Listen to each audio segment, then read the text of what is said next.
Hello everyone, आशा करते हैं आप लोग अच्छे होंगे। जेड प्लस स्टडी पर आपका स्वागत है। आइए करते हैं शुरुआत इस वीडियो की।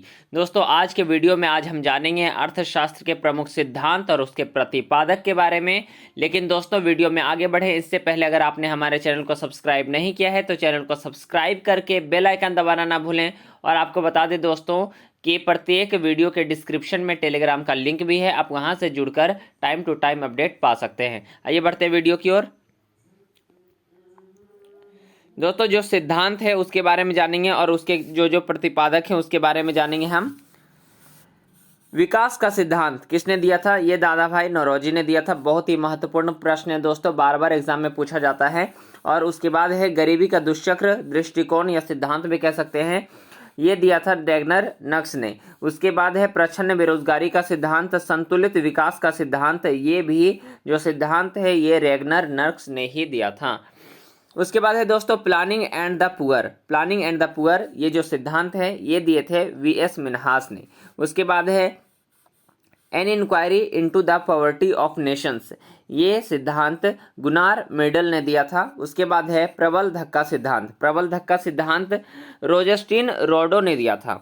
उसके बाद है असंतुलित विकास का सिद्धांत, ये हर्षमैन ने दिया था।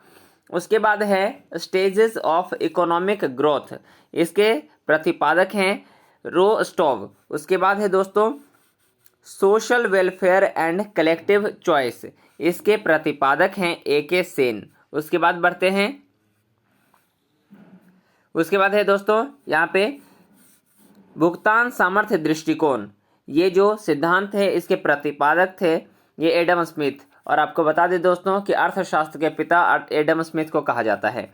उसके बाद है इष्टतम करारोपण का सिद्धांत, यह आर्थर लैफर ने दिया था। व्यय कर केल्डार ने दिया था। टोबिन कर का सिद्धांत जो दिया था दोस्तों ये जेम्स टोबिन ने दिया था।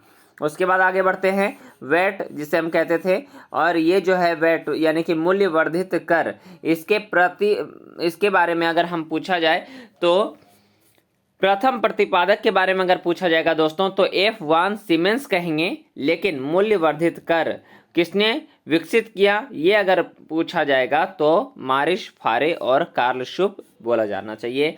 और यही एग्जाम में बहुत बार पूछा जाता है, लेकिन आपको कंफ्यूजन में नहीं पड़ना है, क्योंकि अगर प्रतिपादक बोलेगा तो फिर हमें F1 सीमेंस ही टिक करना पड़ेगा। लेकिन अगर पूछेगा कि किसने विकसित किया मूल्यवर्धित कर को तो फिर मारिश फारे और कार्ल शुप का नाम लिया जाना चाहिए। आगे बढ़ते हैं, यहाँ पे है न्यूनतम त्याग का सिद्धांत, ये किसने दिया था?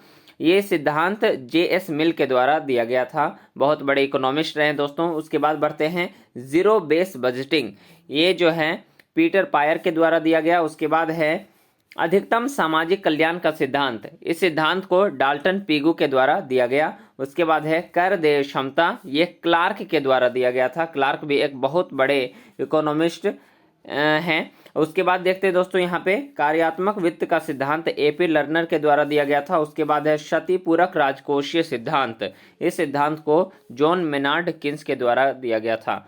ये जितने भी सिद्धांत हैं और इसके जो प्रतिपादक हैं दोस्तों, इससे बहुत बार प्रश्न पूछा जाता है, मैच करने के लिए पूछा जा सकता है, या फिर आपको इसी तरह से वैकल्पिक प्रश्नों में से जो भी आपको पूछा जाता है ना, ये सिंगल क्वेश्चन के रूप में आपको पूछा जा सकता है। आपको ये याद होना बहुत ज़्यादा ज़रूरी है, चाहे तो वो एसएससी का एग्ज़ाम हो, स्टेट लेवल के एग्ज़ाम हो, या फिर कोई भी कॉम्पिटिटिव एग्ज़ाम हो। इवन यूपीएससी और स्टेट पीसीएस के एग्ज़ाम में भी इस तरह के प्रश्न देखे जाते हैं। और इसका अगर आपको याद नहीं हो रहा है तो 2-3 बार वीडियो देखेंगे तो अच्छे से याद हो भी जाएगा। दोस्तों, यही जानकारी आपको बताना था। And thanks for watching this video. दोस्तों, अगर आपको ये वीडियो अच्छा लगा हो तो आप इसे लाइक कर सकते हैं, शेयर करें। और अगर आपने हमारे चैनल को अभी तक सब्सक्राइब नहीं किया है तो चैनल को सब्सक्राइब करके बेल आइकन दबाना ना भूलें। अगले दिन फिर मिलते हैं एक नए जोश के साथ, नए टॉपिक के साथ। तब तक के लिए जय हिंद।